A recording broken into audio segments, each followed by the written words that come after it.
वाक़या। ये वाक़या एक फैशन करने वाली लड़की का है कि एक आदमी ने अपनी बेटी की तालीम का कोई ख्याल ना किया, हत्ता कि उसे खूब माल और पैसा दिया और वो फैशनेबल खूबसूरत लड़की बन गई और उस लड़की की जवानी में ही मौत आ गई। उस लड़की के बाप की बहुत तमन्ना थी कि मैं अपनी बेटी को ख्वाब में देखूं कि मेरी बेटी किस हाल में है। एक दिन बाप ने ख्वाब में देखा कि वो अपनी बेटी की कब्र पर खड़ा है। अचानक उसकी बेटी की कब्र खुल गई। क्या देखता है कि बेटी बेलिबास पड़ी है। उसने अपने सतर को छुपाया, मगर उसकी तो हालत अजीब थी। उसका सर बिल्कुल गंजा था और उसकी शक्ल अजीब थी। उससे पूछा, बेटी तेरा क्या हाल है? कहने लगी, अब्बू मैं बेपर्दा फिरती थी, जब यहाँ कब्र में आई मेरे सर को बहुत बड़ा बना दिया गया पहाड़ों की तरह, और मेरा हर बाल बढ़ के दरख्त की तरह बना दिया गया जिसकी शाखें ज़मीन में दूर तक फैली होती हैं। फिर फरिश्ते आए, उन्होंने मेरे एक एक बाल को नोचा जिस तरह कोई दरख्त को खींचता है और उसमें गड्ढे पड़ जाते हैं। अब वो एक एक बाल नोचने से सर में गड्ढे पड़ गए हैं, इसलिए मेरे सर की खाल भी चली गई। अब सिर्फ हड्डी ही बची है जो आप देख रहे हैं। बाप ने कहा, बेटी तुम्हारा चेहरा कैसा हो गया है? वो कहने लगी, अब्बू आप देख रहे हैं कि मेरे होंठ नहीं हैं, सिर्फ मेरे दांत नज़र आ रहे हैं। वो इसलिए कि मेरे होंठों पर लिपस्टिक लगी होती थी और मैं इसी तरह वज़ू करके नमाज पढ़ लिया करती थी।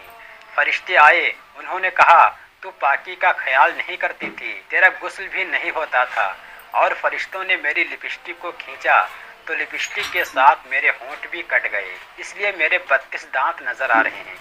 बाप ने कहा, बेटी तेरे हाथों की उंगलियां जख्मी नज़र आती हैं। अब्बू में नाखून पॉलिश लगाया करती थी।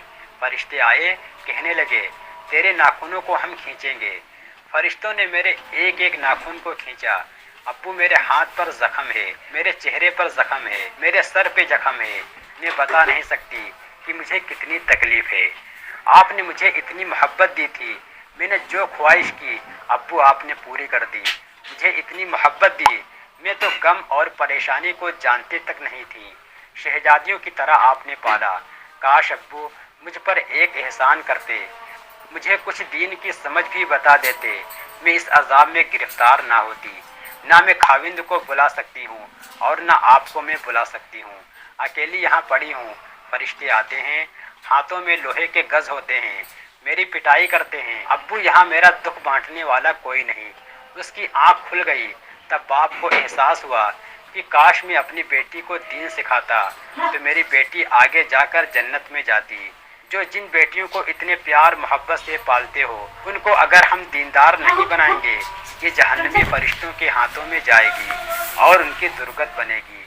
इसलिए अपनी बेटी को दीनदार बनाएं, दीन सिखाएं और नेक बनाएं। जो लोग फैशन करते हैं वो लोग इस वाक़ये से इबरत हासिल करें। दोस्तों, उम्मीद है ये वाक़या आपको पसंद आया होगा, तो इस वीडियो को लाइक करें, शेयर करें।